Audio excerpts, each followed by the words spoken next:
Bonjour, je m'appelle Philippe Silberzahn, bienvenue dans mon podcast Survivre et prospérer dans un monde de surprises.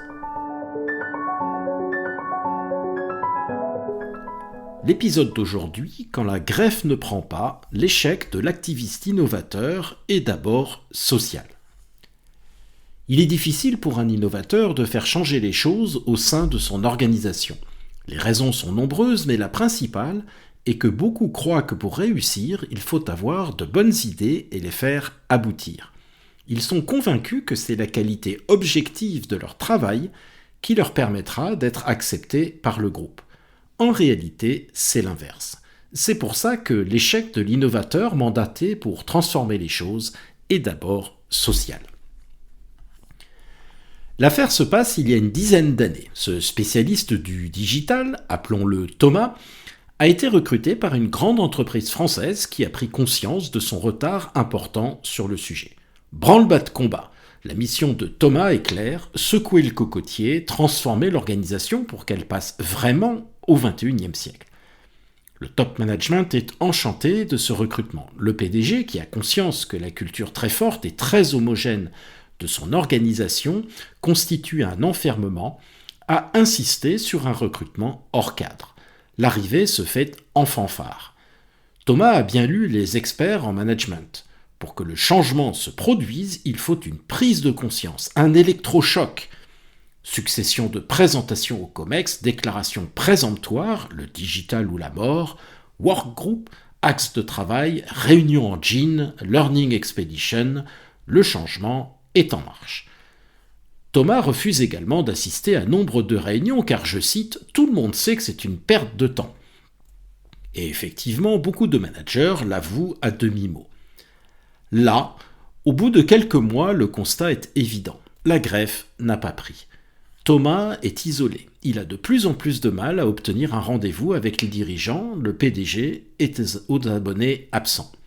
Il agace. Il est critiqué de toutes parts. Il casse mais ne construit rien, disent certains. On ne comprend pas comment il fonctionne, disent les autres. On ne comprend même pas ce qu'il raconte avec tous ses anglicismes. Son absence aux réunions est interprétée comme de l'arrogance et son mépris du protocole comme un manque de sérieux. Moins de 18 mois après son arrivée, Thomas quitte discrètement l'entreprise et c'est à peine si les gens se souviennent de lui. Alors des Thomas, j'en connais des dizaines. Cet échec est une double tragédie.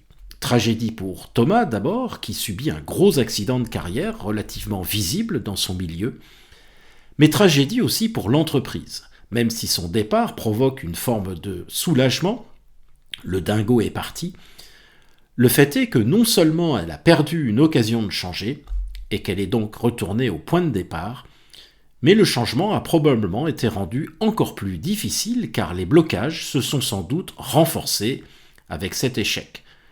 Je cite, « On a bien eu raison de se méfier de Thomas et on se méfiera encore plus de son successeur s'il y en a un. » Alors pourquoi cet échec et qu'est-ce que Thomas aurait pu faire pour l'éviter ? Vaste sujet, comme dirait l'autre, mais le fond du problème est la représentation qu'a Thomas d'une organisation. Une organisation n'est pas une machine dont on ajuste les curseurs et dont on change les pièces quand elles sont défectueuses. Une organisation est un collectif d'humains et spécifiquement un tissu de relations entre ces humains. L'enjeu de Thomas, lorsqu'il arrive, c'est de se faire accepter par le groupe. Ici, le top management, mais ça vaut quel que soit le niveau hiérarchique. Et donc de nouer des relations. Tout le reste découle de cette compréhension. Beaucoup de managers pensent en effet que c'est la qualité objective de leur travail qui déterminera leur réussite et la qualité de leurs relations dans le groupe. Leur modèle mental est le suivant, je cite, « Quelqu'un qui fait du bon travail sera reconnu et accepté dans le groupe. » C'est vrai, mais en partie seulement. Pour une grande partie, elle sera déterminée par leur relation avec leur pairs. Autrement dit, le critère de réussite professionnelle est essentiellement social.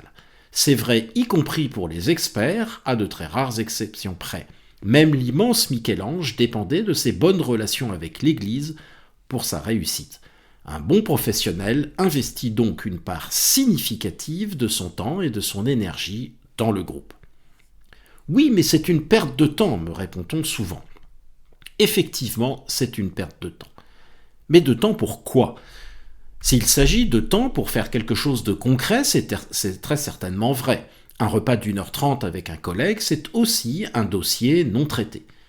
Mais s'il s'agit de temps pour développer la force du collectif, alors il n'est pas perdu.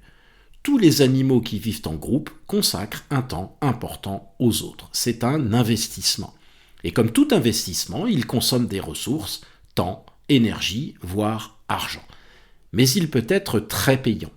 Et s'il n'est pas fait, l'individu est exclu du groupe et très souvent, il meurt, métaphoriquement. Mais cet investissement n'est pas seulement utile pour la survie dans le groupe. Il est aussi la clé de la réussite du travail objectif. C'est le collègue qui vous file un coup de main pour boucler un dossier, bien qu'il soit surchargé de travail, parce qu'il vous aime bien. Un groupe qui fonctionne bien, dans lequel chacun investit du temps pour les autres, est aussi un groupe solidaire où les ascenseurs sont renvoyés. Autrement dit, quelqu'un qui est accepté dans le groupe fera du bon travail parce qu'il pourra s'appuyer sur les autres. Le bon modèle n'est donc pas performance entraîne acceptation, mais plutôt acceptation permet la performance. Il est regrettable que beaucoup de managers n'aient pas le bon modèle mental pour leur carrière. L'impératif pour un nouvel arrivant est donc de se faire accepter par le groupe. Cela signifie qu'il faut en comprendre les clés et en identifier les modèles mentaux. Quelle est la source de légitimité dans ce groupe ? Par exemple, dans l'entreprise de Thomas, la participation aux réunions est interprétée comme une marque de respect et de professionnalisme. Tout le monde se plaint de ces réunions trop nombreuses, bien sûr, et Thomas pense sincèrement aider au changement en disant crûment « Elles ne servent à rien, donc je n'y vais pas ». Mais ce faisant, il viole un modèle mental qui est participation aux réunions égale respect et professionnalisme. Il a sans doute raison objectivement, mais il a tort socialement. Il commet une forme de crime social et durant la réunion qu'il saute, il se retrouve tout seul à son bureau à boire son café. Le nouvel arrivant navigue donc entre deux écueils. Le premier est de ne faire aucune concession, comme Thomas, pour bousculer les habitudes. C'est l'échec garanti.